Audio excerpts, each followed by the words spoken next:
In the 1920s, American rural families lived on extremely limited budgets, forcing farm wives to develop a domestic economy based on extreme durability. These women applied a systematic knowledge of materials and preservation that allowed tools, clothing, and food to last for decades. Today, in a throwaway culture, recovering these 10 forgotten practices can generate significant savings. Leave a like, subscribe, and share. Let's get started. Hack number 1, the cast iron seasoning and care system. The system is based on two principles: avoiding prolonged contact with water and maintaining the seasoning. Clean the pan with coarse salt as an abrasive. Dry it immediately over heat to remove moisture and apply a thin layer of fat before storing. Unlike modern Teflon, cast iron improves with use and can last for generations if this protective layer of baked-on fat is maintained. Hack number 2, the vinegar and salt cleaning arsenal. With just vinegar, salt, and baking soda, almost the entire home can be cleaned. Vinegar dissolves mineral deposits and disinfects. Salt acts as a powerful abrasive for tough stains and rust. And baking soda neutralizes odors and unclogs pipes when combined with vinegar. These basic ingredients perform the same function as specialized commercial products at a fraction of their cost. Hack number 3, the clothing mending and darning practice. Mending and preventive darning extended the life of garments by years. Darning reconstructs the fabric instead of just covering the hole, while turning worn collars and cuffs allows for the use of the intact side of the fabric. Applying internal patches in friction zones before they break prevents the premature discarding of clothing, combating today's fast fashion model. Hack number 4, the root cellar food preservation system. A well-managed root cellar maintains low temperatures and high humidity passively, preserving vegetables for months. The key is to separate foods that emit ethylene gas, such as apples, from root vegetables to prevent them from ripening too quickly. Using sand to cover carrots and performing regular inspections to remove spoiled pieces allows for bulk buying and reduces food expenses. Hack number 5, the lye soap making tradition. Homemade soap is made by combining lye obtained from wood ashes with leftover animal fats. The saponification process creates a versatile cleaning agent for laundry and personal grooming. This practice turns household waste into a months-long supply of cleaning products, eliminating the need to buy commercial soaps with synthetic fragrances and preservatives. Hack number 6, the quilt-making economy. The American quilting tradition that flourished on farms in the 1920s was not primarily an artistic or social practice, though it was those things too. It was a sophisticated textile recycling and household economy system that converted worn-out clothing and fabric scraps into functional bedding and insulation at essentially zero material cost.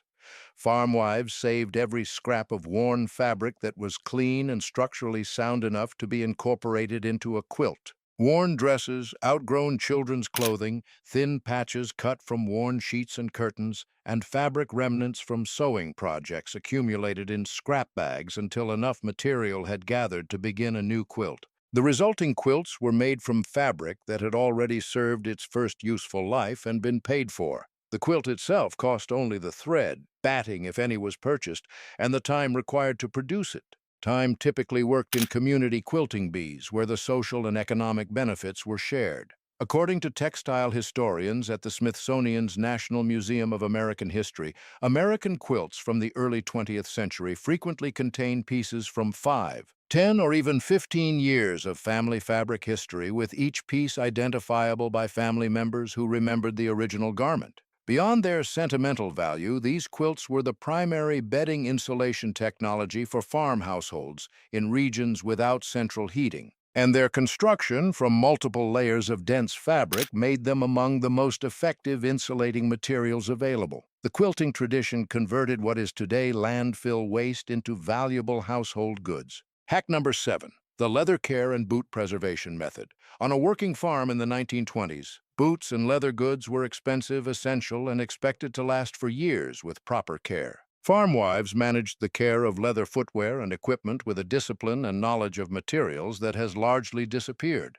The fundamental principle of leather preservation is preventing the natural oils in the leather from drying out and the material from cracking, which is caused by exposure to water, mud, heat, and the simple passage of time without treatment. Farm households maintained supplies of neat's foot oil, rendered from the feet and shin bones of cattle, which was applied to leather regularly to replenish its natural oils and maintain flexibility. Beeswax was used to waterproof seams and provide additional protection against moisture. Boots returned from wet conditions were stuffed with newspaper to maintain their shape as they dried, never placed near direct heat, which caused rapid drying that cracked the leather irreparably. Soles that wore thin were taken to a cobbler for resoling, extending the functional life of the boot upper for years beyond what the original sole would have allowed. According to historical records from the shoe manufacturing industry, a pair of leather work boots in the 1920s that sold for approximately $3 to $4 represented 1 to 2 days of average farm wages and was therefore an investment to be protected seriously.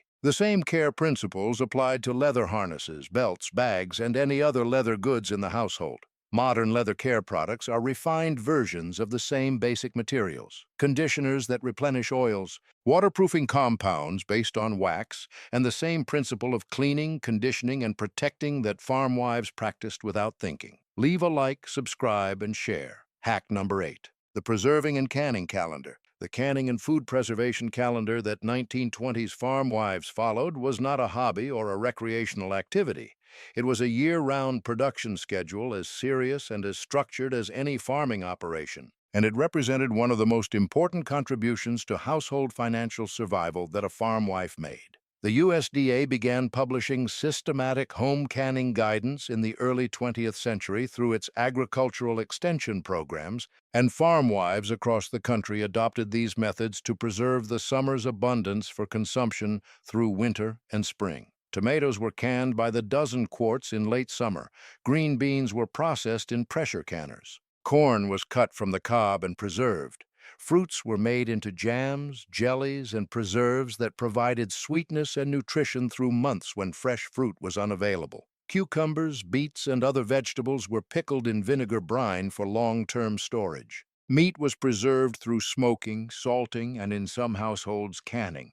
According to USDA historical records, a farm family practicing comprehensive food preservation in the 1920s might put up 300 to 500 quart jars of food annually, representing a food supply that substantially reduced or eliminated the need to purchase preserved foods throughout the year. The financial value of a full pantry of home-canned foods, valued at current retail prices for equivalent commercial products, would represent several $1,000s of food for a modern family. The investment required was primarily time and the cost of jars, which were reused year after year. Hack number 9, the seed saving system. Farm wives in the 1920s did not purchase new seeds every spring. They saved seeds from their best plants every fall with a systematic discipline that maintained productive varieties adapted to their specific local conditions over generations. And this practice represented a form of intellectual and biological capital that had real quantifiable economic value. The seed-saving system required identifying the strongest, most productive, most disease-resistant plants in the garden during the growing season and marking them for seed production rather than consumption. When those plants matured to seed, the seeds were harvested, cleaned, dried thoroughly to prevent mold during storage, and stored in cool, dry conditions in labeled paper envelopes or small cloth bags. According to agricultural historians at land-grant universities, including Cornell and the University of Wisconsin, the open-pollinated seed varieties that farm families maintained through systematic saving were often superior in flavor, nutrition, and local adaptation to modern commercial hybrid varieties because they had been selected over decades for performance in specific local conditions by people who depended on their productivity for survival. The modern commercial seed industry, which generates approximately $4 billion in annual revenue in the United States, is built largely on hybrid and patented varieties that cannot be saved and replanted, requiring farmers and gardeners to purchase new seeds every year. A family that maintains a collection of open-pollinated heirloom seeds and practices, the 1920s seed-saving system eliminates seed purchase costs entirely while maintaining varieties of proven local productivity. Hack number 10, the nothing wasted rendering practice. The final and perhaps most emblematic household hack of the 1920s farm wife is the practice of rendering, the process of melting down animal fat to produce pure, shelf-stable cooking fat, and other useful products from material that would today be discarded without a second thought. When a pig was butchered, every piece of fat was saved for rendering into lard, which served as the primary cooking fat for the household, the primary shortening for baking, and an ingredient in soap making and leather care. When chickens were processed, their fat was rendered into schmaltz. Beef fat rendered into tallow served as a cooking fat and was also used to make candles and as a leather conditioner. The rendering process was simple. Fat was cut into small pieces, melted slowly in a heavy pot over low heat, strained to remove impurities, and stored in sealed crocks where it remained stable without refrigeration for months. According to food historian research documented in publications including the Oxford Encyclopedia of Food and Drink in America, rendered animal fats were the primary household cooking fats in America through the mid-20th century, when they were systematically replaced by hydrogenated vegetable shortening and refined vegetable oils through a combination of industrial marketing and misguided dietary guidance that has since been substantially revised. The rendering practice converted butchering waste into a year's supply of cooking fat at zero additional cost. It is directly applicable today for any household that buys bacon, roasts pork, or processes poultry, converting what currently goes into the trash into a free, shelf-stable, historically validated cooking fat that costs nothing to produce.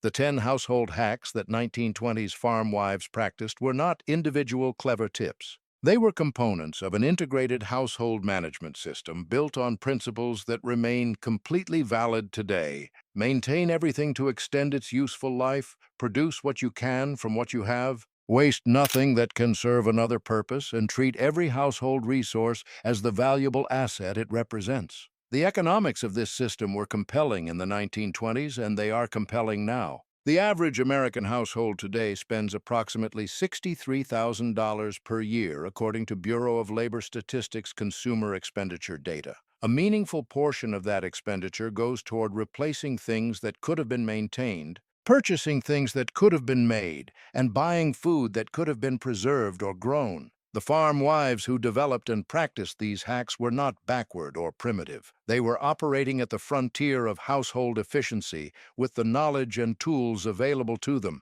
And the knowledge they developed was so effective that it kept families healthy, housed, fed, and financially stable on incomes that would today be considered impossibly low. Their hacks worked then. They work now. The only thing that has changed is that we forgot them. Leave a like, subscribe, and share. See you next time.